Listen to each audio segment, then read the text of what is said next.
President Joe Biden says that he is praying for the victims of a shooting in Jacksonville, Florida. A 21-year-old man who left behind a white supremacist writings killed 3 black people at a dollar store. The president says black Americans should not have to fear being gunned down just going to school or to the store, and that hate must have no safe harbor. White House correspondent Owen Jensen reports. Owen? Tracy, the people who were killed in the attack are a 52-year-old woman who was shot in her car, a 19-year-old man, and a 29-year-old man. Now, President Joe Biden also said in his statement, white supremacy has no place in America, and that, quote, silence is complicity, and we must not remain silent. Deadly gunfire at a Dollar General store in a predominantly black neighborhood in Jacksonville, Florida. The killer using an AR-15 semi-automatic rifle and a Glock handgun. And in the press briefing room today, more reaction to the horrific shooting from the White House. We must say clearly and forcefully that white supremacy has no place in America. Officials saying the gunman opened fire Saturday using guns he bought legally, despite a past involuntary commitment for a mental health exam. And we must continue to do all we can to keep guns out of dangerous hands. The President and the First Lady are praying for the victims and their families, and this entire administration grieves with the people of Jacksonville.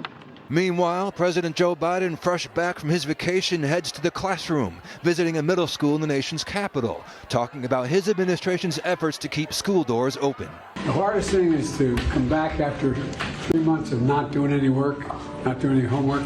Also today, overseas, Commerce Secretary Gina Raimondo in China trying to improve relations. She said more communication between both nations is critical to solve challenges. The world is counting on the U.S. and China to responsibly manage and maintain our commercial relationship.